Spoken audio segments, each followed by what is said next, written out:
Welcome everyone to the Doki Literature Club stream. I'm finally streaming again because, you know, it's Sunday. Now this is gonna be a shorter Doki stream because, well, I have school tomorrow, so you know, it sucks. Wait a minute, something's not right here. Are you streaming? Oh no. It says I'm okay. Thank you for updating. Sorry about that. I had to make sure I was actually streaming. Now I gotta share it.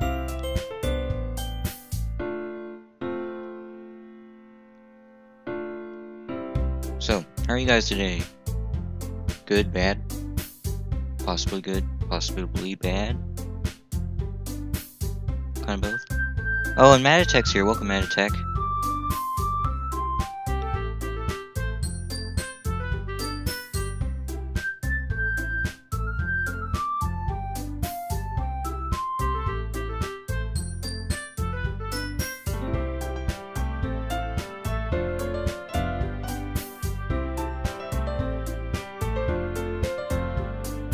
Okay, I think I'm good. So I'm not going to be doing that much actual gameplay today. Just going to be me being annoying, just talking. There's no actual going to be like... There's nothing interesting really this episode. That's going to be in 2 weeks now, from now. Because then I'm going to do Natsuki, then Sayori in the ending. And Magic says Reed, okay. Oh, I gotta enter my name. There we go. And Shadow says, well everyone, I hope well everyone, I will start up on YouTube tomorrow. Yay, Shadow. You don't have school tomorrow, right, Shadow? And Red says, non-deal. Hey, I see an annoying girl running towards me from the distance, waving her arms in the air like she's totally oblivious to any attention she might draw to herself. Matatek says, Nani? That girl is Sayori, my neighborhood and good friend since we were children. You know, the kind of friend you never see yourself making today, but it just kind of works out because you've known each other for so long. Red says, read. If you don't read, it's too easy. We used to walk around to school together on days like this, but starting around high school, we would oversleep more and more frequently, and I'd get tired of waking up. But if she's gonna chase after me like this, I almost feel better off running away. However, I just saw an auto in front of the sidewalk and let Sayori catch up to me. No, Matt. No, Matt. Can't be having that. I overslept again, but I caught you this time. Shadow says, waves her arm in the air like she just don't care. I caught you this time. Maybe, but only because I just decided to stop waiting for you. And you say that like you're thinking about ignoring me. Well, maybe I was. That's mean, Kanger. Well, you're the one who's trying to follow me. Well, if you stare at people... Well, if you stare at... If people stare at you for acting weird, then I don't want them to think we're a couple or something. Mazak says, quick before she kills you. Yeah. Fine. But you did wait for me after all. I guess you don't have it in you to be mean if you want to. Whatever you say, Sayori. Red says, man, are you staying up for this one? We cross the street together and make our way to school. As we draw near, the streets become increasingly speckled with other students making their daily commute. By the way, Kang-Hern, have you decided on a club to join yet? Matt says, I don't know. A club? I told you already, I'm not interested in joining any of these clubs. I haven't been looking either. And that's not true.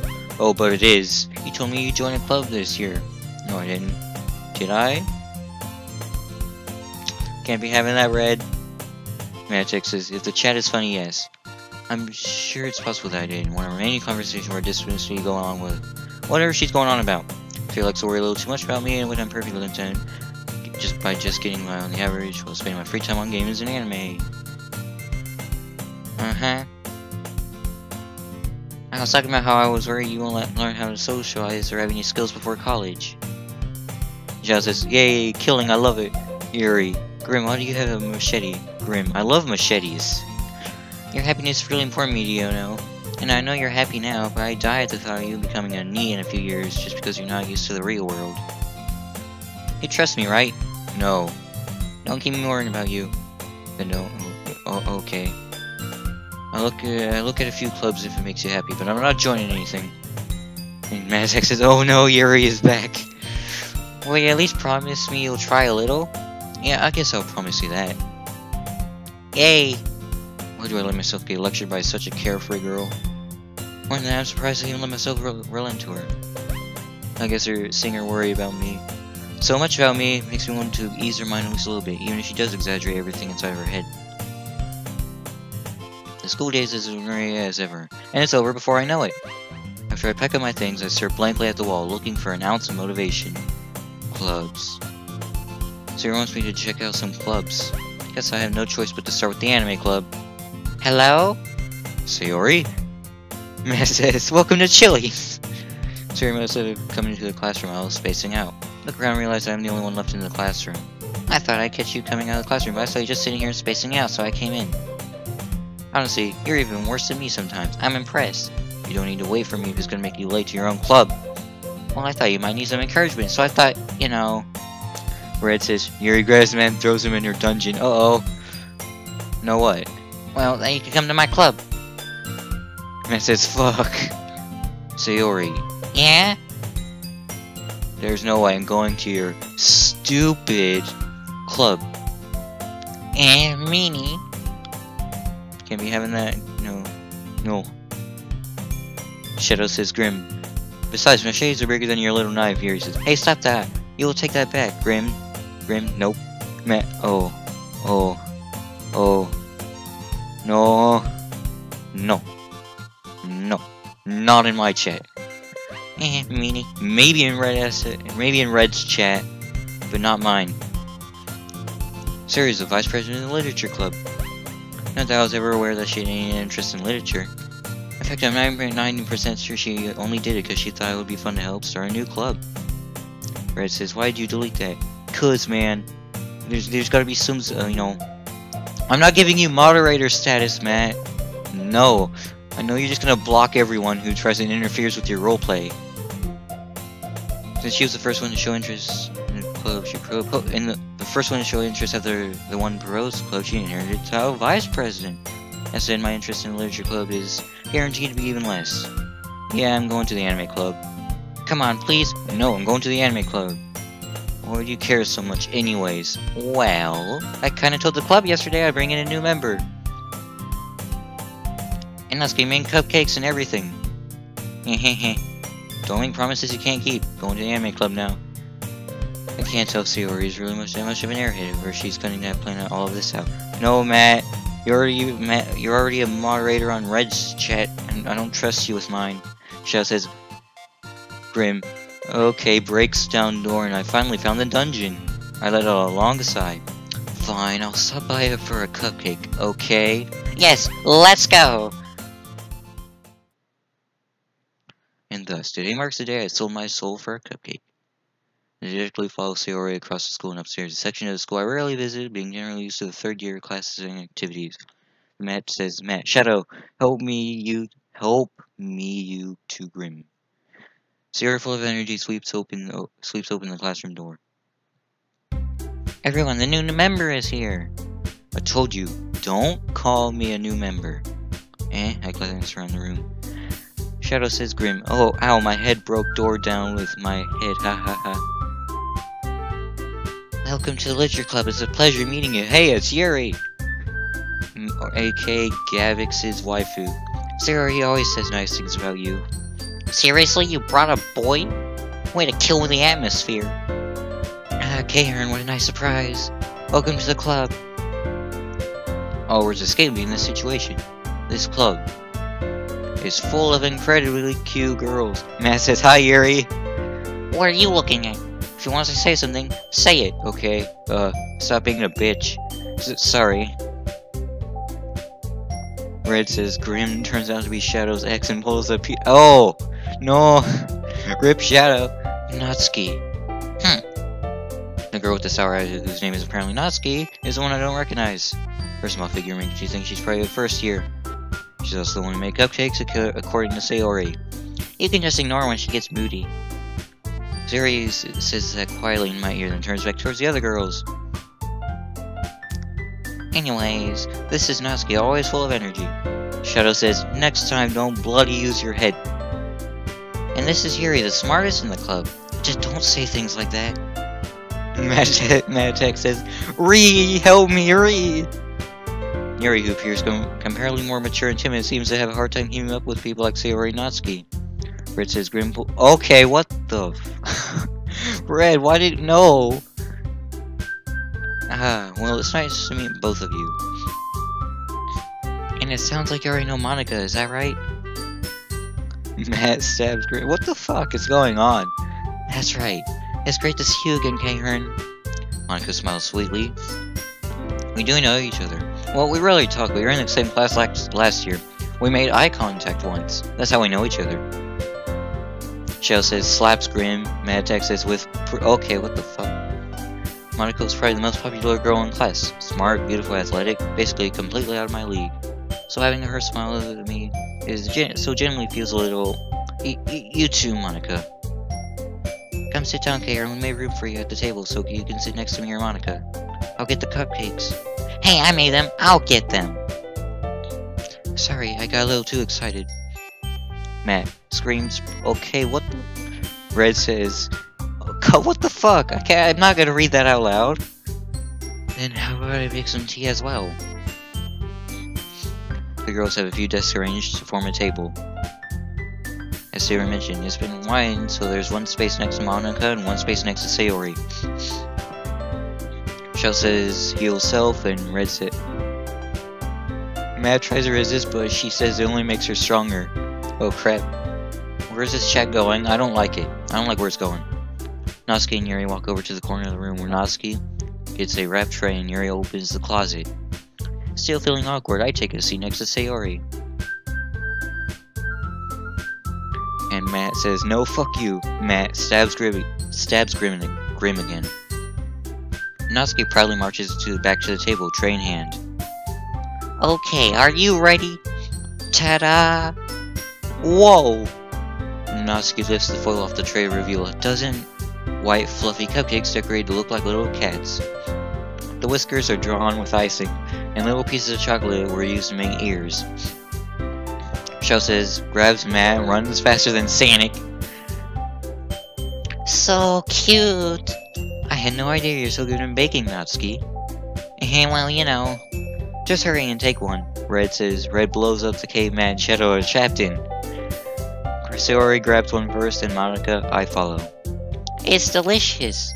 Sayori walks with her mouth full and already has managed to get icing on her face.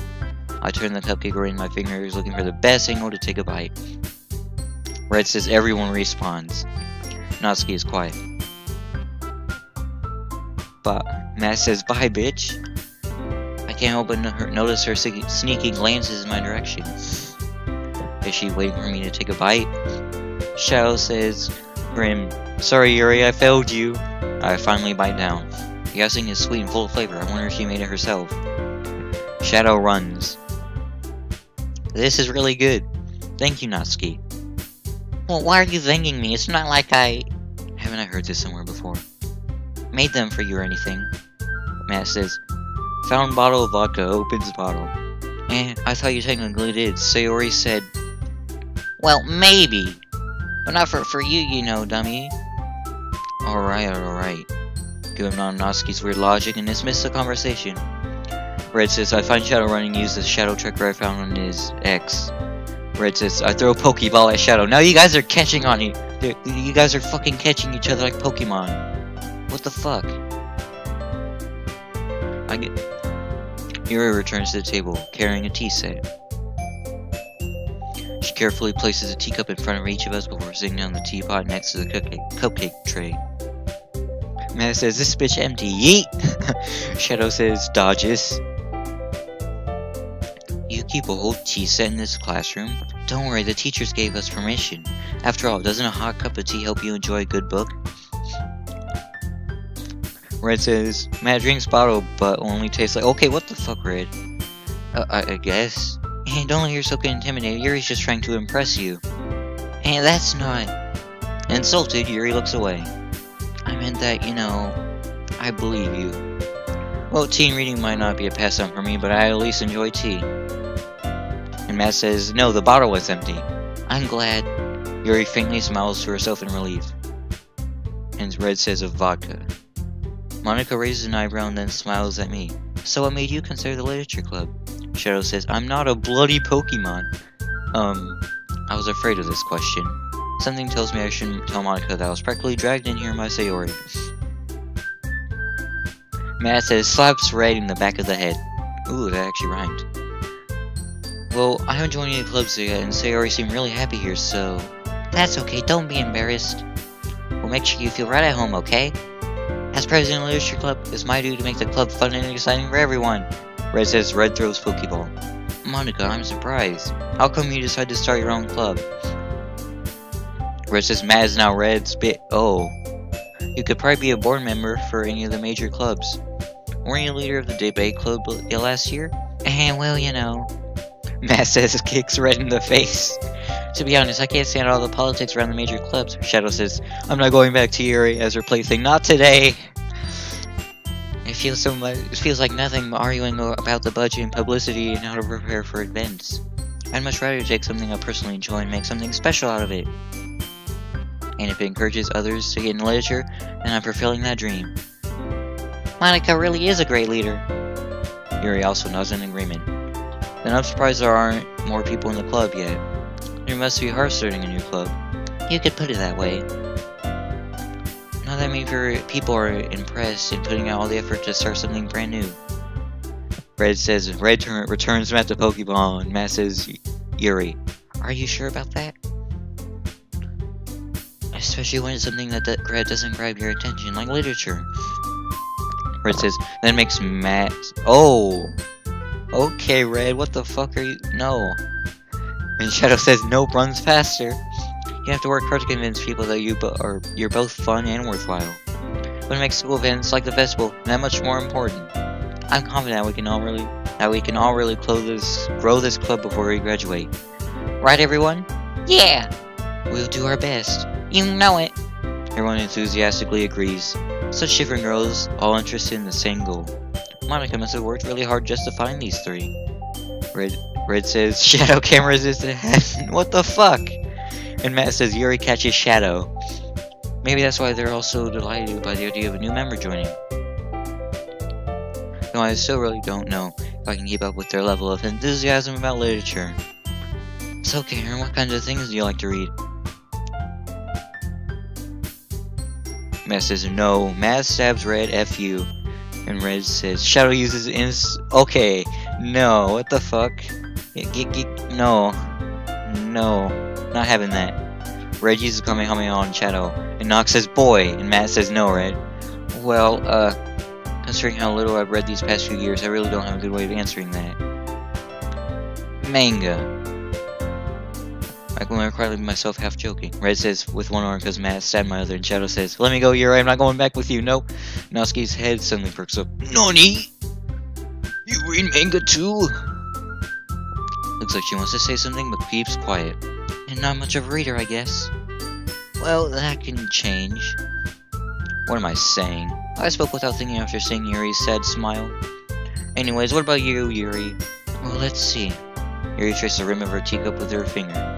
My favorite Seiji novels that build deep and complex fantasy worlds. The level of creativity and craftsmanship behind them is amazing to me. And telling a good story in such a foreign world is equally impressive. Yuri goes on, clearly passionate about her reading. She seemed so reserved and timid since the moment I walked in, but it's obvious, by the way her eyes light up, that she finds her comfort in the world of books, not people. But you know, I like a lot of things. Stories with deep psychological elements usually immerse me as well. Isn't that amazing how a writer can so deliberately take advantage of your own lack of imagination to completely throw you for a loop? Anyway, I've been reading for a lot of horror lately. What the fuck, Shadow? I read a horror book once. I desperately grabbed something I can relate to at the minimal level. At this rate, Yuri might as well be having a conversation with the rock. Really? I wouldn't have expected that, Yuri. For someone as gentle as you. Well, I guess you could say that. Shadow says, you can't be God, bitch. Well, you're not God, Shadow. But if a story makes me think, or takes me to another world, then I really can't put it down. real horror is often very successful at changing the way you look at the world, if only for a brief moment. Ugh, I hate horror. Oh, why is that? Well, I just... Nox says, Doki Doki, time for a strokey. You know it's bad if that's the most reasonable comment in your chat. Matt says, Yuri, too late, Monica. And Monica says, Matt says, Monica says, can I join? And Red says, Yuri yells, I am God, then proceeds to engulf Shadow entirely. Well, rip Shadow. Natsuki's eyes dart over me for a split second. Never mind. That's right, you usually like to write about cute things, don't you, Natsuki? Well, what? What gives you that idea? You left a piece of scrap paper behind to the last club meeting. Looked like you were working on a poem called Don't Say It Out Loud. And give that back. Fine, fine. Your cupcakes are poems. Everything you do is just as cute as you are. Serious lies while Natsuki puts her hands on her shoulders. I'm not cute. Natsuki, you write your own poems? Well, I guess sometimes. Why do you care? I think that's impressive. Why don't you share them sometime? No. Natsuki averts her eyes. You wouldn't like them. Not a very confident writer yet. I understand how Natsuki feels. Sharing that level of writing takes more than just confidence. Shadow says, can you let me go, Yuri? I'll do anything. The truest form of writing is to oneself. You must be willing to open up your readers, exposing your vulnerabilities and showing even the deepest reaches of your heart. Do you have any writing experience too, Yuri? Maybe if you share some of your work, you can set an example and help Natsuki feel comfortable enough to share hers. I guess it's the same for Yuri. Oh, I wanted to read everyone's poems. Red says Yuri says oh no. Matt says Matsuri. Grab Shadow, feed some cupcakes and okay. No. Please quit. We all sit in silence for a moment. Okay, I have an idea, everyone. Natsuki and Yuri look quizzically at Monica. Let's all go home and write up a poem of our own. Then next time we meet, we'll all share them with each other. That way everyone is even. Shadow says, well, why do you have that reaction, Shadow? Yeah, let's do it. Plus now we have a new member, and it would help all of us get a little more comfortable with each other, and strengthen the bond of our club. Isn't that right, Kayhern? No. Monica smiles warmly at me once again. Oh no, Matt, please, why do you do this? Shadow says, someone help me. Hold on, there's still one problem. And what's that? Now that we're back to the original topic of me joining the club, I bluntly come forward with that what's been on my mind the entire time. I never said I would join this club. Sayori might have convinced me to stop by, but I never made any sort of decision. I still have other clubs to look at, and, I lose my train of thought. All four girls stare at me with dejected eyes. This is the part where you run. This is the part where you run. But, I'm sorry, I thought. Kayhern. You all. I'm defenseless against these girls. How am I supposed to make a clear decision when it's like this? Shadow says, I cannot eat any more cupcakes. As if writing poems is the price I need to pay in order to spend every day with these beautiful girls. Right. Okay, decide then. I'm getting the fuck out of the Leisure Club. Only if that were true. I'll join the Leisure Club. One by one, the girl's eyes light up. Yes, I'm so happy. So her wraps her arms around me, then jumping up and down. Hey, you really did scare me for a moment. If you really just came for the cupcakes, I would have been super pissed. Then that makes it official. Welcome to the Leisure Club. Thanks, I guess. Matt says. Matt takes a cookie and sits down and watches the girl having fun with Shadow. Nope. Why, Matt? That's fucking no. What the fuck? Okay, everyone. I think with that we can officially end today's meeting on a good note. Everyone, remember today's assignment. Write a poem to the next meeting so we can all share. Monica looks over at me once more. Karen, I look forward to seeing how you express yourself. Yeah. You're not really impressed the class star, Monica, with my mediocre writing skills. I already feel the anxiety welling up inside me. Meanwhile, the girls continue to chit-chat as Yuri and Natsuki clean up their food. Hey, Karen, since we're already here, do you want to walk home together? Hell no. That's right, Sarah and I never walk home together anymore because she always stays after school for clubs. Sure, might as well. Yay! With that, the two of us depart the club room and make our way home. The way my mind wanders back and forth between the 4 girls. Sayori, Natsuki, Yuri, and of course, Monika. Will I really be happy spending every day after school like this in a leisure club? Probably not. Perhaps I'll have the chance to grow closer to one of these girls. Alright, I'll just need to make up the most of my circumstances and I'm sure good fortune will find me. And I guess that starts with throwing a poem tonight. It's time to write a poem. Okay, it's time to write a poem. Big words you think that your favorite club member will like. Something good might happen with whoever likes your poem the most.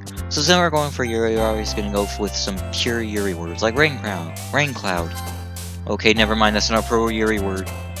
Where it says, Shadow goes Super Saiyan and flies into space to save his boyfriend. What the fuck?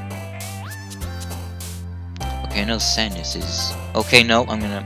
This. Or this. This. No. This. After image. I can't pronounce that. Unrequited. Nope. Incongruent. Massacre. Ambient. Pure. Nope. Misfortune. Nope. Disown. Aura. Dazzle. No! Vertigo. Bliss. No! Hi again, K-Hearn. Glad to see you didn't run away with us. Shadow says, what the bloody fucking Mary? Nah, don't worry. This might be a little bit strange for me, but at least I kept my word. Well, I'm back at the Literature Club. I was the last to come in, so everyone else is already hanging out. Thanks for keeping your promise, Karen. I hope this isn't too overwhelming a commitment for you. Making you dive headfirst into literature when you're not accustomed to it. Oh, come on, like he deserves any slack. Siri told me you didn't even want to join any clubs this year. And last year, too. I don't know if you plan to just come here and hang out or what. But if you don't take us seriously, then you won't see the end of it. Matt says, grabs cookie and says, you girls... Okay, quit, Matt. Natsuki, you certainly have a big mastermind who keeps her manga collection in the club room. Natsuki finds herself stuck between saying Monika and manga. Manga is literature! Swiftly defeated, Natsuki plops back into her seat. Don't worry, guys. Karen always gives it his best as long as he's having fun. He helps me with busy work without me even asking. Like cooking, cleaning my room. How dependable. Sorry, is that because your room is so messy it is distracting? And you almost set your house on fire once. Is that so? You two really are good friends, aren't you? I may be a little jealous. How come you and Karen can make good friends too? This is Sayori. As usual, Sayori seems oblivious to the weird situation she just put me into. Chef says they sure do, Matt. Now, can you help me before the girls do something worse to me? Uh-oh. Yuri even brought something for you today, you know? Oh, wait, Sayori. Me? Not really. Don't be shy. It's really nothing. What is it? Never mind. Sayori made it sound like a big deal when it wasn't not. When it was not. What do I do? Matt says, come for a gamer and stay for the chat. I'm sorry, Yuri, I wasn't thinking. I guess that means it's up to me to rescue this situation. Hey, don't worry about it. First of all, I wasn't expecting anything in the first place. So any nice gesture from you is a pleasant surprise. It'll make me happy no matter what. Is that so? Yeah, I won't make it a big deal if you don't want it to be. Alright. Matt says, fine, grabs rifle. Well, here. Yuri reaches into her bag and pulls out a book. I didn't want you to feel left out, so I picked out a book that I thought you might enjoy. Red says, Lies, you know you came for the chat. It's a short read, so it should keep your attention, even if you don't usually read. And we could, you know, discuss it if you wanted. This is... How's this girl accidentally looking so cute? She even picked out a book she thinks I'll like, despite me not reading much. Yuri, thank you. I'll definitely read this. Not. I enthusiastically take the book. Whew! Oh, you can read it on your own pace. where it says Yuri reaches into her bag. Oh god. I look forward to hearing what you think. Shadow says, yes, finally. Now that everyone's settled in, I expected Monica to kick off some scheduled activities for the club. That doesn't seem to be the case. Sarah and Monica are having a cheery conversation in the corner, and Yuri's face is buried behind a book. I can't help but notice her intense expression like she was waiting for this chance. Meanwhile, Natsuki's roaming around in the closet. Shadow says, can I run? I'm really curious to talk with Yuri a little bit more, but at the same time, I would feel bad for distracting her from reading.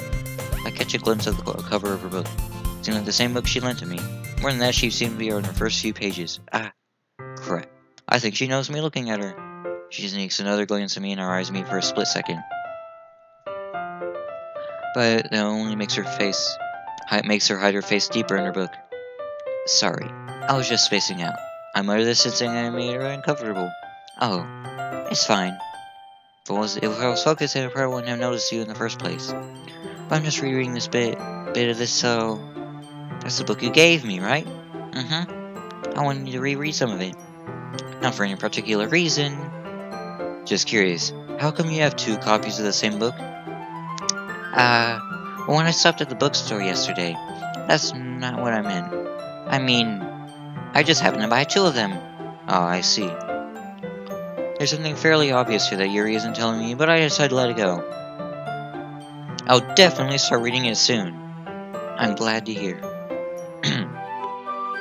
Matt tells Yuri, that Shadow likes it. Oh, chill, Matt. Shadow says, I'm not getting near Yuri. She tries to use me as her plaything, so does her friends. What the fuck? Once she starts to pick up, you might have a hard time putting it down. It's a very engaging and relatable story. Is that so? What's it about anyways? Well, Yuri closes the book and scans her eyes over the back. Matt says, Matt entices Shadow. The book is called Portrait of Markov. There's an ominous-looking eye symbol in the front cover. Alright. I just want to make sure I don't accidentally give anything away. Basically, it's about this girl in high school who moves in with her long-lost younger sister. But as soon as she does so, her life gets really strange. She gets targeted by these people who escaped from a human experiment prison.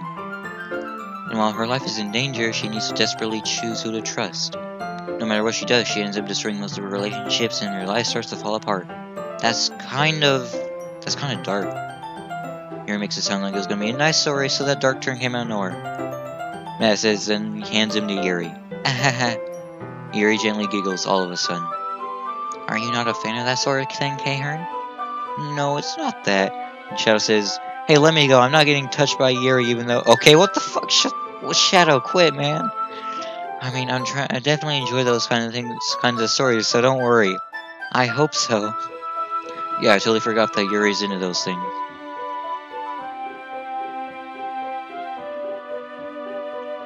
She's so shy and reclusive on the outside, but her mind seems to be completely different. It's just those kinds of stories. They challenge you to look at life from a new perspective. When horrible things have happened, not just because someone who wants to be evil, but because they have their own goals, their own philosophy that they can believe in. And suddenly when you think you relate to the protagonist, they're made out to be the naive one for letting their one-side morals interfere with the villain's plans. I'm rambling, aren't I? Not again. I'm sorry. Hey, don't apologize. I haven't lost interest or anything. Well, I guess sorry then. But I feel like I should let you know I have this problem. When other things like books and writings fill my thought, I kind of forget to pay attention to other people. Matt says, bye, Yuri. So I'm sorry if I end up saying something strange. And please tell me if I start talking too much. I don't think you need to worry. That just means you're passionate about reading. The least I can do is listen. It is a literature club after all. That's true. In fact, I might as well get started reading, right? You don't have to. Man, what are you saying? Just a moment ago, you said you were looking forward to it. Let me just get the book. I quickly retrieve the book that I put in my bag. Shadow says, Yuri, don't you dare touch me, Matt, you will pay. Alright, It's fine if I sit here, right? I slip into the seat next to Yuri's. Yeah. Are you sure? You seem a little apprehensive. I'm sorry. It's not that I don't want you to. It's just something I'm not very used to. That is, reading in company with someone. I see. Well, just tell me and if I end up distracting you or anything. Alright, I open the book and start the prologue. I soon understand what Yuri means by reading in company. It's as if I can feel her presence over my shoulder as I read. And Red says, Matt, your freaking thumbnail keeps making me laugh. And Matt says, then Matt takes back Shadow and then says, bitch, though. It's not particularly a bad thing. Maybe a little distracting, but this feeling is somewhat comforting. Yuri's in the corner of my eye. I realize that she's not actually looking at her own book. I glance over. Looks like she's reading from my book instead. So sorry, I was just... Yuri, you apologize a lot, don't you? I do? I don't really mean to. Sorry. I mean, ahaha. Here, this should work, right? I slide my disc until it's up against Yuri's and hold my book more in between the two of them. I suppose so. Yuri timidly closes her own copy. Once we each lean in a little bit, our shoulders are almost touching. Feels like my left arm is in the way, so instead I use my right hand to hold the book open. Oh, I guess that makes it kind of difficult to turn the page. Here. Yuri takes her left arm and holds the left side of the book between her thumb and forefinger. Wait, what, Shadow? Shadow says breaks ropes and chair, goes into Super God Shadow X. What the fuck? I do the same with my right arm, on the right side of the book. That way, I turn a page and Yuri slides it under her thumb after it flips to her side. But I'm holding it like this. We're even closer than before. It's actually kind of distracting me. It's as if I can feel the warmth of Yuri's face and she's in the corner of my vision. Are you ready? To turn the page. Sorry. I think I got a bit distracted for you a second. I glance over at Yuri's face again and our eyes meet. I don't know how I'll be able to keep up with her.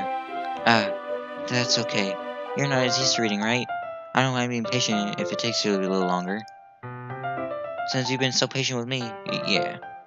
Shadow says, hair is purple, body has a 20-pack, wears ripped pants.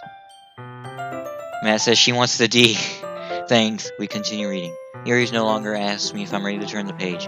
Instead, I just assume she finishes the page before me, so I turn it by my own violation. We continue the first chapter in silence. Even so, turning the page almost feels like an intimate exchange. My thumb gently letting go of the page, let her flutter over to her side. She catches it under her own thumb. Hey Yuri. This might be a silly thought, but the main character's kind of reminds me of you a little bit. You think so? How does she? Well, I guess she's more blunt in a lot of ways, but she's also second guesses all of the things that she says and does. Like she's afraid she'll do something wrong. It's not like I can see into your head or anything, but they're kind of reminiscent of your mannerisms. I see. And Shadow says, nope, you better not touch me. You remain silent for a moment. But Kahern, that's probably a terrible thing to have in common with her. That's so embarrassing that you think that. Wait, I didn't mean that in a bad way or anything. Sorry, I really didn't know you're self-conscious about that sort of thing. I guess I meant more that's kind of cute. What are you saying all of a sudden? Matt says Yuri touches his arm. Okay, everyone. I think it's about time we share today's poems with each other. We might not have enough time if we wait too long, Red says. Matt, did you go out of your way for that thumbnail? Yuri exhales, spared from finishing her thought. Yuri, is that alright, Yuri? You look kinda down. I'm sorry if you've been looking forward to this. It's not. It's fine. Yuri releases her hand from the book, causing it to close on top of my thumb. Alright. I guess I'll do some more reading tonight. Or would you prefer I only read it with you? I guess I don't have too much of a preference either way. In that case, I'll read a little bit more tonight. It'll be more fun to read with you after it picks up a bit, you know? That's good reasoning. In that case, feel free to finish the first 2 chapters in your own time. Alright. I stand up. Make a mental note of where I left off in the book and then slip it back in my bag. By the way, did you remember to write a poem last night? Yeah. Shadow says, "Stop that, Yuri. Better not keep doing it." My relaxation ends. I can't believe I agreed to do something so embarrassing. I couldn't really find much inspiration since I really never done anything like this before. Well, now that everyone's ready, why don't you find someone to share with? I can't wait. Sayori and Monica enthusiastically pull out their poems. Sayori's is on a wrinkled sheet of loose leaf torn from a spiral notebook. On the other hand, Monica wrote hers in a composition notebook. I can already see Monica's pristine handwriting from where I sit. Natsuki and Yuri reluctantly comply as well, reaching into their bags. I do the same myself. Red says Yuri's... Oh, okay, that's fucked. Let's go with Yuri first. Yuri seems most experienced, so I should start with her. I can trust her opinion, to be fair. As Yuri reads the poem, I notice her eyes lighten. Exceptional. And what was that? Matt says, me taps shadows, hands him beer. Did I just say that out loud? Yuri first covers her mouth, but ends up covering her whole face. He's gonna hate me. You really didn't do anything wrong, Yuri.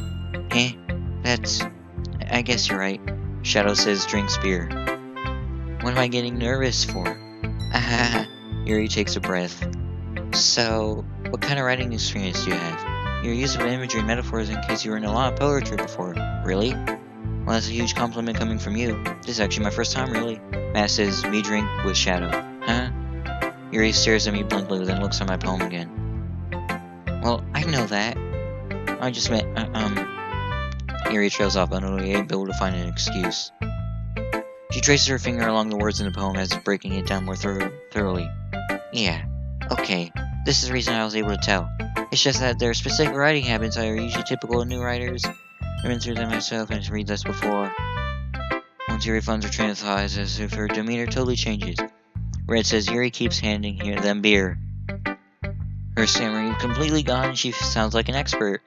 Of course, that's not something you can be blamed for. Shadow says, "Oh, you look pretty, Yuri, Not just finding them, building them, but getting them to work together is probably the most challenging part. It might take you some time, but it all comes with practice, learning by example, and trying new things. I also hope that everyone else in the club gives you valuable feedback." Natsuki can be a little biased, though. Biased? How? Well, never mind. I shouldn't be talking about people like that. Matt says drunken me. He Shadow, look what I can do. Falls on face after trying to climb wall. Red says Matt smack Shadow. Sorry, it's fine. And Red says, what are you doing, Shadow? Yuri's my guy. What the fuck? I'm not sure if Yuri is apologizing to herself, to me, or to Natsuki. Do you mind if I read your poem now? Please do. I'd love to share my thought process behind it. Yuri smiles dreamily at if it's her opportunity for her. Which itself is kind of funny. After all, isn't this supposed to be a literature club? Red is. Okay. Ghost under the light. The tendrils of my hair illuminate beneath the amber glow. Bathing. It must be this one. The last remaining streetlight to have withstood the test of time. The last yet to be replaced by the singing blue-green hue of the future. I bathe. Calm, breathing air of the purest, but living in the past. Of the present, but living in the past. The light flickers. I flicker back. I'm sorry you had such terrible... I have such terrible handwriting. I'm sorry you have such terrible handwriting. Shadow says, drunken Shadow. Oh, look what I can do. Falls on Yuri. What? I wasn't thinking that at all. But it took you a long time to read. Well, I just don't read script very often. And I actually think your handwriting is pretty. No, I'm just kidding.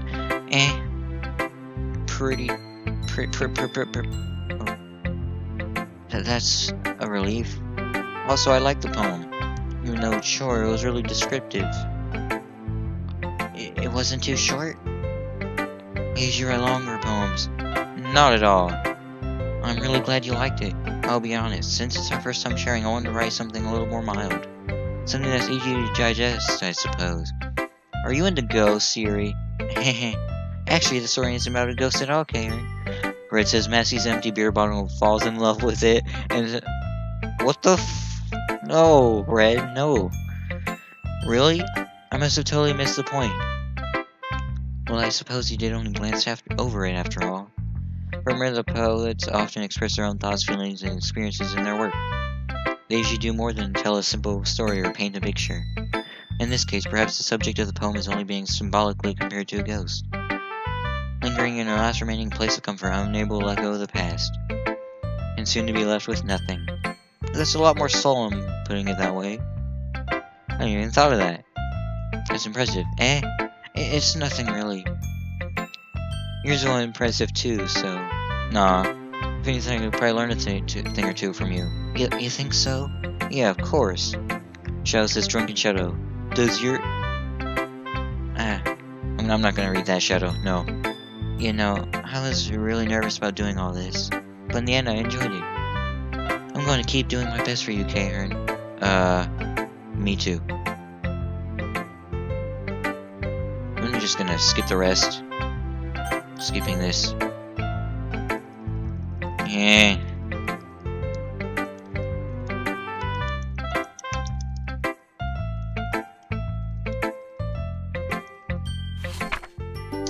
No, I don't care.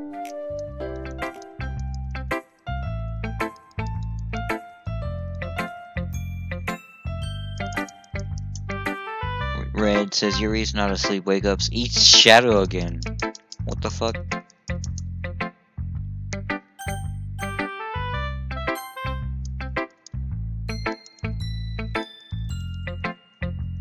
Shadow says, the next morning. Red says Yuri eats Shadow.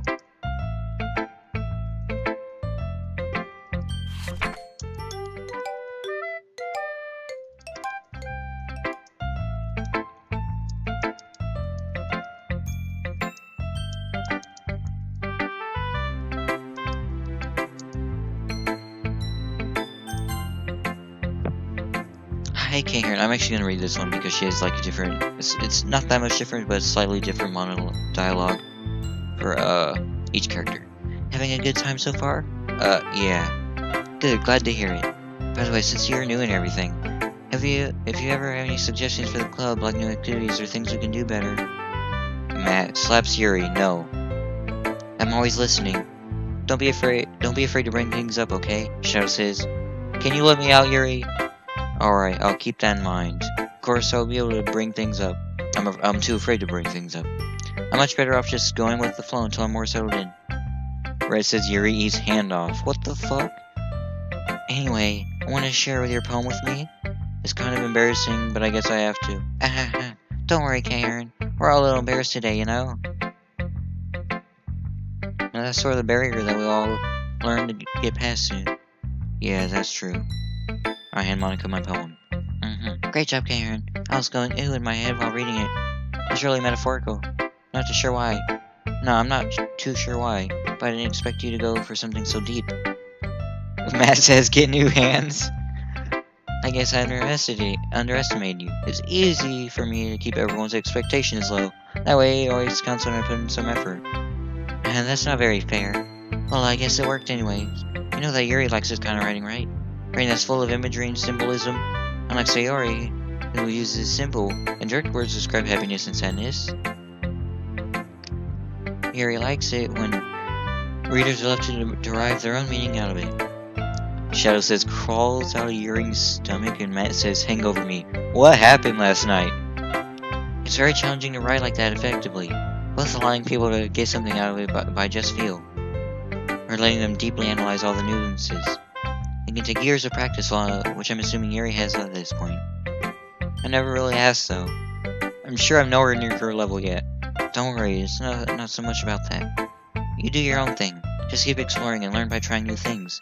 I'm sure I'll end up trying some different things a lot. It could take a while before I feel comfortable doing this. That's okay. I love to see you try new things. That's the best way to find that kind of style that suits you. Everyone else might be a little bit biased towards their own kinds of styles, but I always hope you try and find what suits you the most. So don't force yourself to write the way everyone else wants you to write. It's not like you have to worry about impressing them or anything. And Shadow says, don't know, let's go to Monica's house. What the fuck? Why though? After all that just happened in your little roleplay, guys, why would you instantly go to Monica's house? You're just leading in a really even worse direction, probably, than what it was before. Ahaha. Anyway, do you want to read my poem now? Don't worry, I'm not very good. You sound pretty confident for someone who claims they're not very good. Well, that's because I have to sound confident. That doesn't mean I always feel that way, you know? I see. Well, let's read it then. Hole in a wall. It couldn't have been me. See the direction the sparkle protrudes? A noisy neighbor, an angry boyfriend? I'll never know. I wasn't home. A peer inside for the clue. No, I can't see. I'll reel, blind like a film left out in the sun. But it's too late, my retina's already scorched with the permanent copy of the meaningless image. Just a little hole, it wasn't too bright, it was too deep. Searching forever in anything. A hole of infinite choices. I realized how I was looking out. And he on the other side was looking in. And Matt says, hang over me. Sure. So, what do you think? It's very freeform, if that's what you call it. Sir, I'm not the right person to ask for feedback. It's okay. And Shadow says, well, who knocks on the door? Yeah, that kind of style has gotten pretty popular nowadays. That is, a lot of poems have been putting emphasis on the timing of words and lines. When performed out loud, it can be really powerful. What was the inspiration behind this one? Well, I'm not sure if I know how to put it. I guess you could say that I had some kind of epiphany, really. Recently. It's been influencing my poems a little bit. An epiphany? Yeah, something like that. I'm kind of nervous to talk about deep stuff like that, because it's coming on strongly. It's kind of coming on strongly. Maybe after everyone is better friends with each other. And Matt says, sober me. What are we doing? Anyway, where's Monica? Here's Monica's writing tip of the day. Sometimes when you're writing a poem or a story, your brain gets too fixated on a specific point. If you try so hard to make it perfect, then you'll never make any progress. Just force yourself to get something down on the paper, then tidy up later. And Matt says, I don't remember. Another way to think about it is this. If you keep your pen in the same spot for too long, you'll get a big dark puddle of ink. So just move your hand and go with the flow. That's my advice for today. Thanks for listening. Phew. I guess that's everyone. I glance around the room. That was a little bit more stressful than I anticipated. Shadow says we're at Monica's house. It's as if everyone is judging me for my mediocre writing abilities.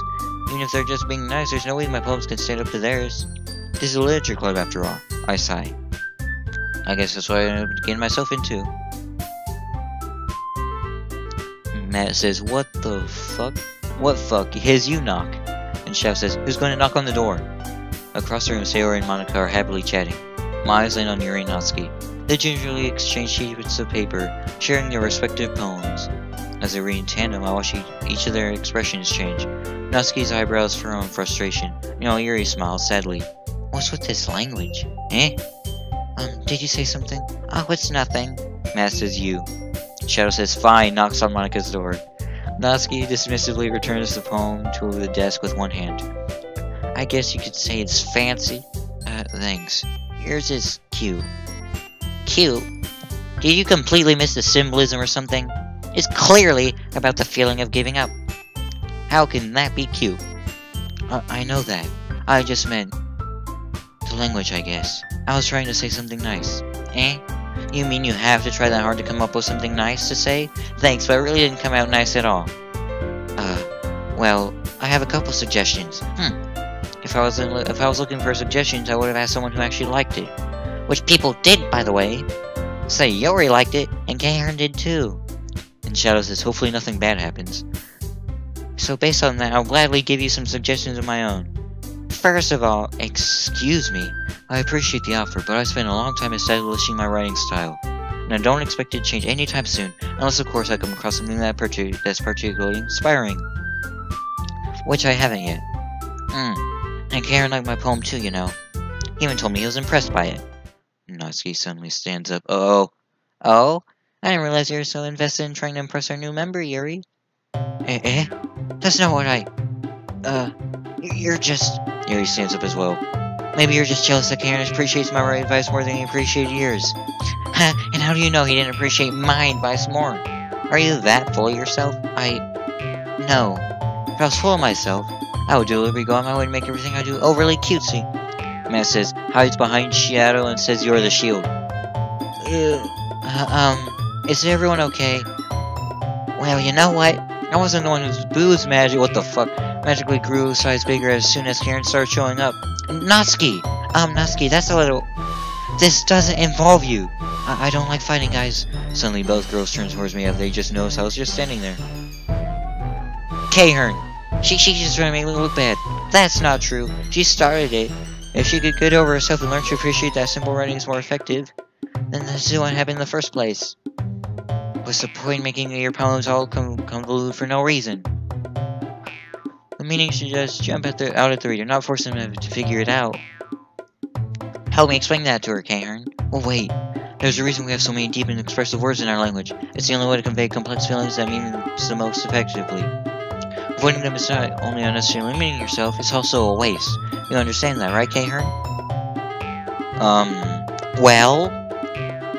How did I get dragged into this in the first place? It's not like I want to know anything. It's not like I know anything about writing. But whomever I agree with, he'll probably think more highly of me. Obviously, Yuri. Natsuki. Shadow says, really?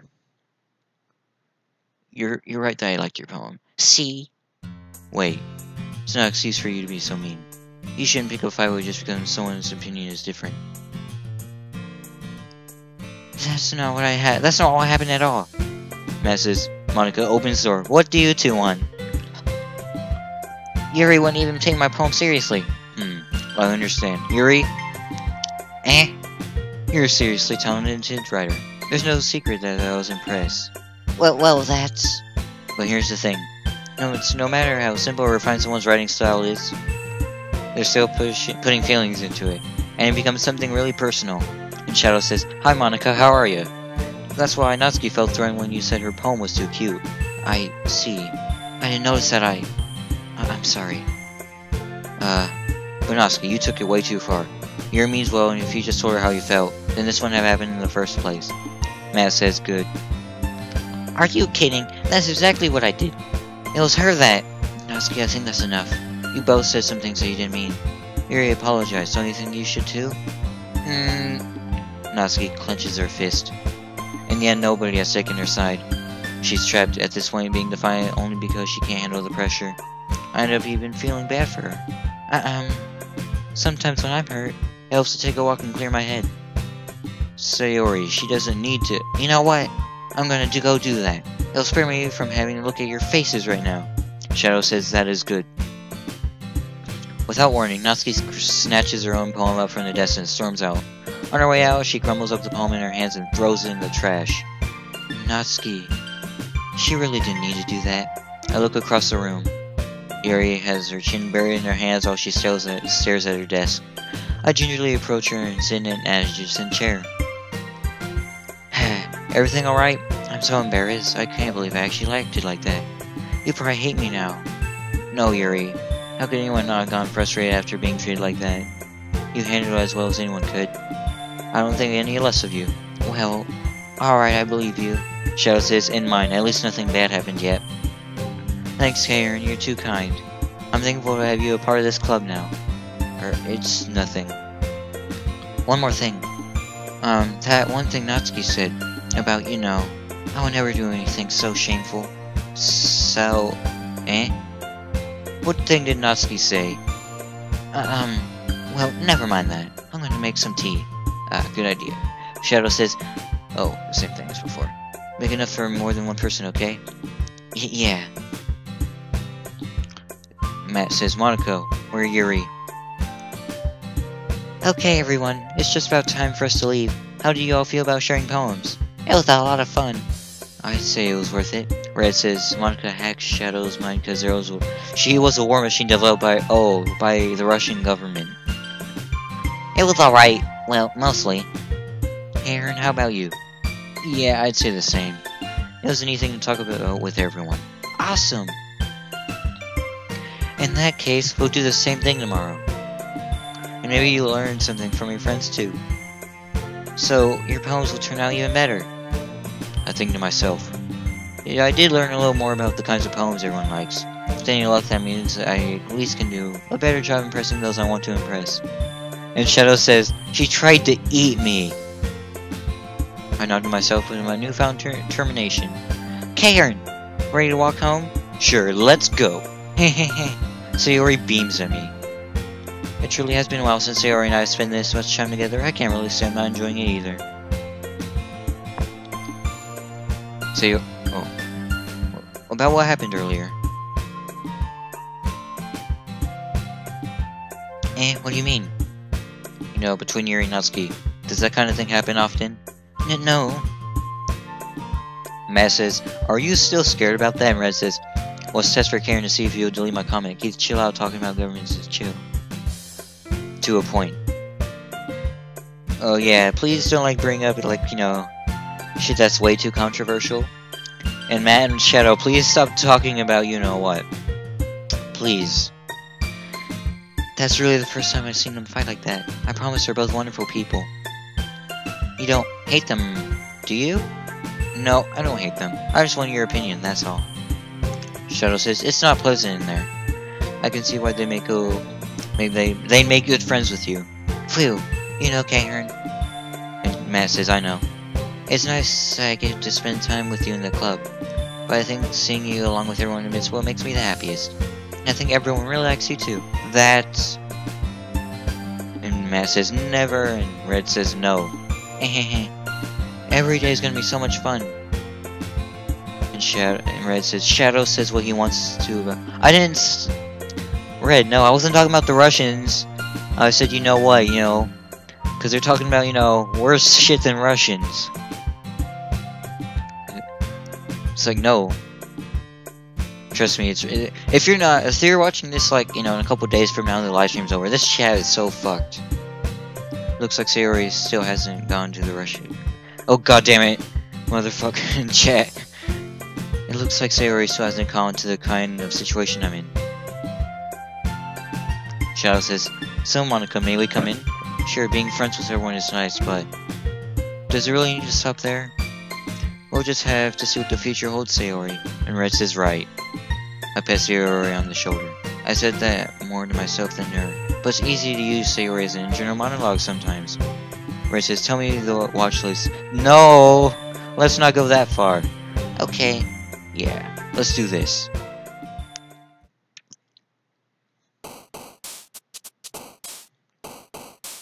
Let's see now. Disoriented. Valentine? No. Waterfall. No! Not Natsuki. Unending? Yes. Destiny. Determination. Tragedy. No.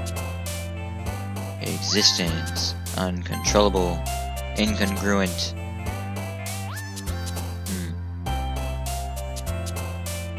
Hey, no. Infallible. Extraordinary. No! Fucking shit. Which one? Shadow says, nobody needs to know that. Essence? Yes! Unrestrained. Unrequited. No! Get out of here, Sayori. Universe. Peaceful? No! Contamination. Intellectual. Versus Shadow. That picture I took of me after the haircut. You know, carrying her in the one with the big smile. Don't be talking bad about me in the chat, man. That's kind of mean. First off, second off, I can see everything you're saying. So, you know, I advise you not to talk bad about me, because then I'll have a different opinion of you. I've gotten a little more comfortable over here the past couple days. Entering the club room, the usual scene greets me. Hi, K-Hern. Yo, Sayori, looks like you're in a good mood today. I'm just so not used to being in the club, after all. Shadow says hugs Monica. I see. That's a pretty simple thing to get you in a good mood. But I guess it's always the simple things with you anyways. Speaking of which, I'm kinda hungry. Will you come with me to buy a snack? Red says I was talking about me. No thanks. Red says picture me, Karen X. Oh. That's not like you at all. I have my reasons. Why don't we have take a look at your picture, Sayori? Why that? Your purse. Not picture, fucking shit. The fucking chat's fucking me up right now. Dear God. Why that all of a sudden? No reason really. I just wanted to look at it. Sayori nervously retrieves her coin purse. She fumbles with the latch and gets it open. Next, no, then she turns it upside down, then lets its consent spell on the desk. Only 2 small coins fall out. Matt says, hugs Monica and hands her food. I knew it. I can see right through you, Sayori. You're like a ghost. I can see right through you. That's not fair. How do you even know? It's simple. If you had brought enough money in the first place, you would have brought a snack before coming in the club room.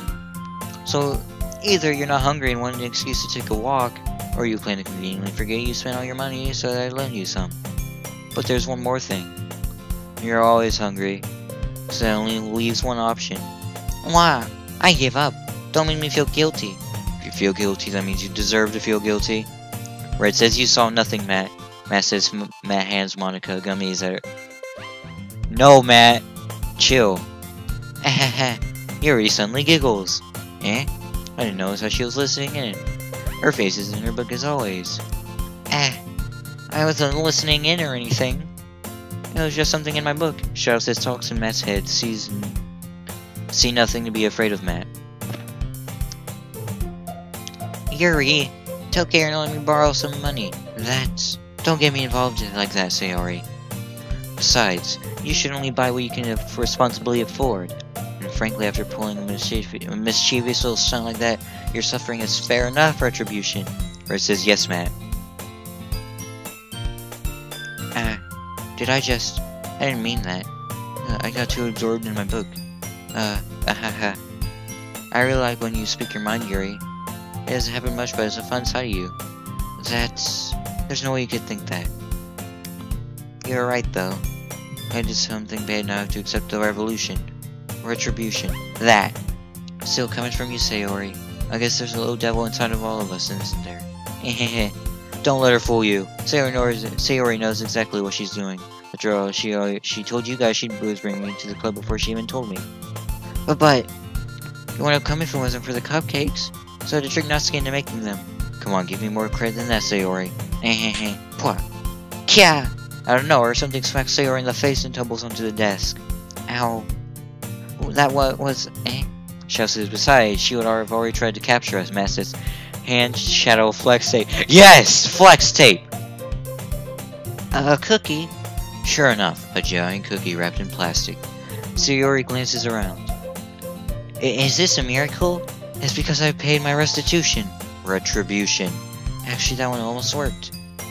I was just gonna give it to you, but then I heard you blab on about the cupcakes. It was totally worth seeing your reaction, though. Natsuki, that's so nice of you. I'm so happy. Sayori hugs the cookie. Geez, just eat it. Sayori rapidly tears open the wrapper and takes a big bite. So good. Sayori suddenly clasps her hands over her mouth. I bit my tongue. You're going through a whole lot over just a cookie. Natsuki takes a bite of her own cookie. Yours looks really good too, Natsuki. Can I try it? Jeez, beggars can't be choosers. But yours is chocolate. Yeah, why do you think I gave you that one? Fine. Still, I'm really happy that you shared this one with me. Sayori gets over her seat and goes by Natsuki, then wraps her arms around her. Jeez. I get it.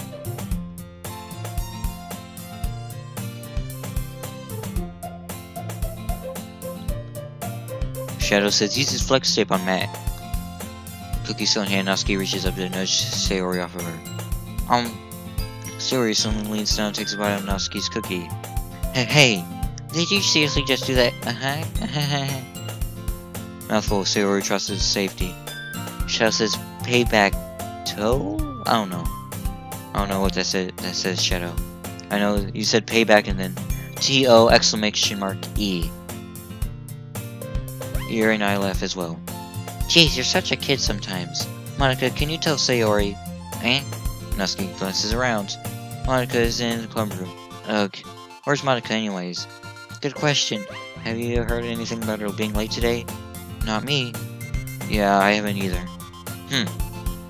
That's a bit unusual. I hope she's okay. Of course she's okay. She probably just had something to do today. She's probably popular after all. Matt says, Eh? You don't think she has a... I wouldn't be surprised. She's probably more desirable than all of us combined. Eh, that's true. Excuse me? Suddenly the door swings open. Sorry, I'm super sorry. There you are. I didn't mean to be late. I hope you guys weren't too worried or anything. Eh? Monica chose the club over her boyfriend after all. You're so strong-willed. But boyfriend? What on earth are you talking about? Monica quizzically glances at me. Shadow says, I'm not getting near Monica. Okay. Oh, never mind that. We'll hold you up anyway. Matt says, help me. Well, my last period today was study hall. To be honest, I kinda just lost track of time. That makes no sense, though. You would have heard the bell ring at least. I must not have heard it since I was practicing piano. Piano? I wasn't aware you played music as well, Monica. I don't really. I just kinda started recently. I've always wanted to learn piano. That's so cool! You should play something for us, Monica. Monica looks at me. Maybe once I get a little bit better, I will. Yay! That sounds cool. I also look forward to it. Is that so? In that case... I won't let you down, Karen. Monica smiles sweetly. I didn't mean any pressure or anything like that. Don't worry. I've been practicing a whole lot recently. And I really love the chance to share once I'm ready. I see. In that case, best of luck. Thanks. So I didn't miss anything, did I? And Shadow says, no one will have payback time as long as Monica does not appear from behind. I'm good. Not really. I choose to leave out Sayori's mischievous escapade. Shinasuke will end up complaining to her anyway. Looks like everyone is already settled down. Sayori somehow already finished her entire cookie. Yuri's back to her book and Natsuki disappeared into the closet. Hey Yuri. I suddenly noticed that Yuri is reading a different book from the one we've been reading together. Sorry, I didn't mean to interrupt. No. I was kinda just waiting for you. If that's the case, why don't we go ahead and get started? Yes, let's. Actually, I have a request. Do you mind if I make some tea first? Not at all. Thank you very much. There's one thing I can make my reading time here anywhere is a nice cup of tea. Not to mention for yourself as well. Yuri stands up and makes her way to the closet. Matt says, at least give me a beer. I follow and watch as she retrieves a small water pitcher from the shelf, the kind that with a filter inside. Can you hold this for a second? Sure. Yuri hands me the water pitcher and also fetches an electric kettle. Matt says Yuri grabs Shadow. I'm gonna plug this in at the teacher's desk, then we'll go get some water. She walks past me and sets the kettle down on the teacher's desk. I simply watch her movements. To my surprise, the way she moves really contrasts her speaking mannerisms. Especially because of her long legs, Yuri appears elegant and method. Okay, may I have the water picture? And Shadow says, Yuri, this is nothing. Thanks, I'll be right back. I might as well walk with you. Yeah, why not? Shall we go then? Yeah. Where are you two off to? Matt says, Yuri, Monica, come here. Yuri was gonna make some tea, so I suddenly realized how weird it sounds to explain this to Monica. We're just filling the water pitcher. Okay. Sorry, I was just being a bit curious. That's kind of a one-person job, isn't it? That's... Monica, please mind your own business for once. Are you and me there's something wrong with helping involving Karen? Club activities. My mouth gapes. I suppose there's nothing wrong with that. Then let's go, Karen. Very quickly exits the room and I follow. Once in the hallway, she suddenly puts her forehead against the wall. I spoke without thinking. How could I say something like that? Yuri. Something about the way she said that. It made me feel so irritated. What's wrong with me? No, Yuri. Think you did the right thing. Yuri says Monica and me are gonna have fun. Oh. I wasn't expecting it, but... It's also not right for Monica to judge people like that. Karen, how come even when I do something bad, you're being nice to me? Because nothing that you do is as bad as you make it seem in your head. Shadow says, no, don't do this, Yuri. Nobody's perfect. We have emotions and we can't always hide them away. But you always amplify things in your head. Your mind turns into a light rain shower into a hurricane. No. Wouldn't you hate me for something as terrible as that? Why would I hate you? I can't hate someone for having emotions. What kind of friend would do that? Friend, you say? Monica says, "Hello, can you read this? I hope so. I see that you're recording this, Karen." Oh, hello, Monica. Your lips red. Oh god, the chat's gonna go insane after seeing that Monica's in the chat. Oh god. I'm preparing for, like, nuclear war right now. Karen, I really like being friends with you. Ahaha. Thanks, Yuri. I like being friends with you, too. I feel kind of awkward saying something like that. But I'm doing my best to help Yuri feel better. Anyways. Matt says, oh no! Yeah. Shall we go? Yeah. Oh god. Yuri and I walked to the nearest water fountain. Once we filled up the water pitcher, we turned to the classroom. Karen, do you like oolong tea? Yeah. Jeff's parent says WT. We already had Yuri. Anything is fine. Very well. Yuri sets the temperature on the kettle to 200 degrees. Now it's time to get the teapot. You really do this properly, don't you? Of course. I shouldn't do any less when I'm making tea for others. Monica says, Karen, you should spend more time with me. Even if I'm not an expert on tea or anything. Can't do that, Monica. The game's kind of against that. Shadow says, Shadow, someone help me please before Yuri does something. In that case, you'll only be even more impressed. Perhaps I will. Yuri fetches a teapot and begins measuring the tea leaves. To my surprise, she even starts humming a little to herself. You must be in a good mood now. Is that so? I was letting it show, and you noticed. Matt says, Matt, untie me, Shadow. I was doing a bit of thinking, and I decided that I'd try expressing myself a little bit more. It turns out it's not very hard for me to do. When it's you who's around, anyway. That's great, Yuri. Just don't push yourself too much.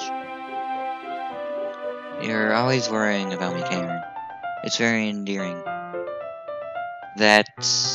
Yuri wasn't kidding. I don't even know if I can keep up with this. I'll watch Yuri pour a cup of tea for us.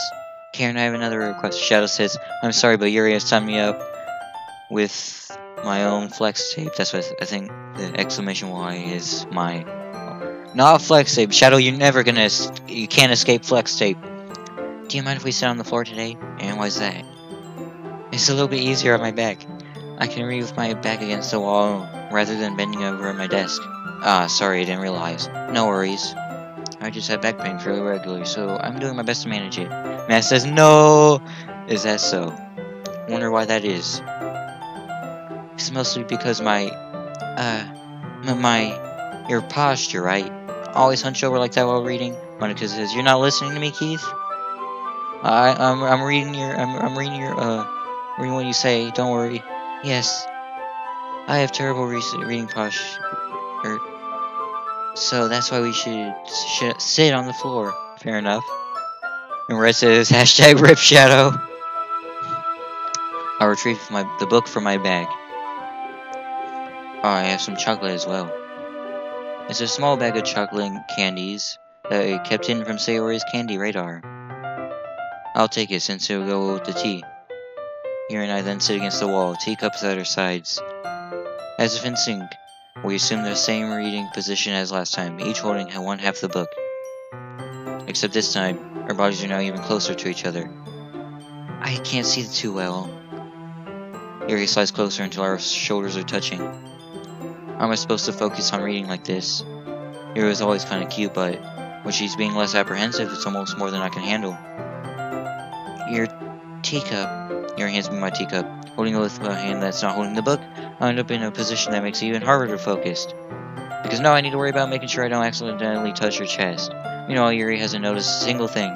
She wears her intensely reading expression, and I can only presume that the world around her has faded away. Use all my willpower to focus on reading. After a few minutes, I finally managed to relax a little. I put the teacup between my legs and fumble with the chocolate wrapper. Sorry. I briefly let go of the book to finish opening the wrapper. You can have as much as you want. That's okay, I won't take any. Are you sure? Well, yeah, if I touch it, I might get smudges on the pages. Oh, you're right. I don't even think about that. My bad. No need to apologize. Matt says, Monica, him will notice you. Shadow says, this Russian can easily break flex tape, turns into Golden Shadow Guy of Legends. So Shadow, is your ultimate form a Golden Shadow Guy of Legends? Or Golden Shadow X? I'll hold the book, okay? And Matt says, help me! Are you sure? Of course. Yuri opens the book with hope. She holds it so I don't have any harder of a time reading from it. But as a result, her left arm is practically resting on top of my leg. Well, in that case, Yuri's already focused on reading again. I take a chocolate candy and pop it in my mouth. Then I take another chocolate, and I hold it up to Yuri. She doesn't even look away from the book. And Red says, bro. She simply parts her lips as if the situation was completely natural. But that means I can't stop here. I apprehensively place the chocolate in her mouth. Red says, fucking Shadow Guy of Legends. Just like that, Yuri closes her lips over it. Shadow says, breaks flex tape. Yeah, boy. Breaks Matt free. Yuri's expression suddenly breaks. Did I just... Yuri looks at me like she needs to confirm what just happened. Kahern says sorry. Guess I shouldn't have done that. Red says X is infinite, but we already know Shadow Guy has infinite power. That's... Well, you were just helping. That's something that friends do, right? I mean, not really in this kind of context, but... Yeah. That's all it was. Yeah. Matt says run. Then, you don't need to stop or anything. I see. The situation has gotten really tense. Yuri tries to return the book, where it says one comment. Run. So I can tell just by her expression that even she can't focus now. Monica says, warning you. Shadow says, takes one step. I look bar. Oh, I know what you're trying to say, Shadow. Nah. No, Shadow. No. My heart is pounding. Nervously take another chocolate between my fingers. Shadow says, BOOM! But this time, Yuri's eyes meets mine. How even come to this? Yuri doesn't avert her gaze.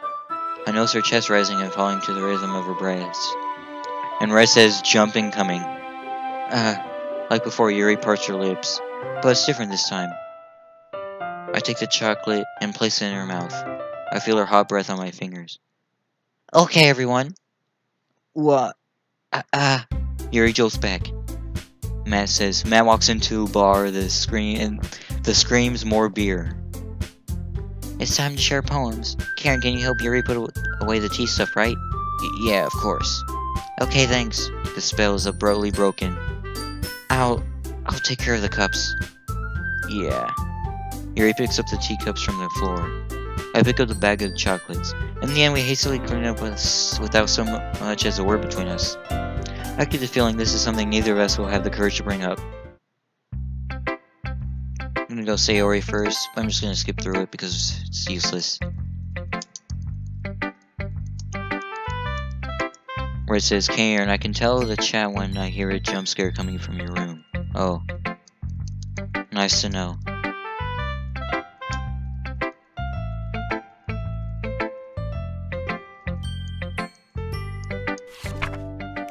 Bottle. Oh, I'll read that in the next 2 streams.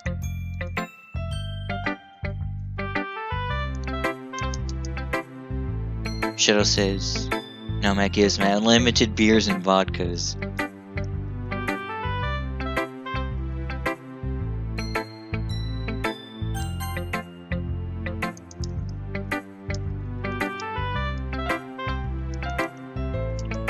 Just gonna skip through these. Now then, here's where it gets better. Let's see what you've written for today. Yuri stares at the poem with a surprised expression on her face. Do you like it? Karen. This is garbage. Oh, This one might be better than yesterday's. How'd you even come up with this so quickly? Yes, yesterday I was telling you about the kind of techniques worth practicing. Maybe that's why? You did a good job explaining. I really want to try giving it more imagery. Yuri visibly swallows. Even her hands appear sweaty. Palms sweaty. I'm not used to this. Used to what? I don't know. It's fine, take your time. Matt says, yeah, let's go. Yuri breathes and collects her thoughts.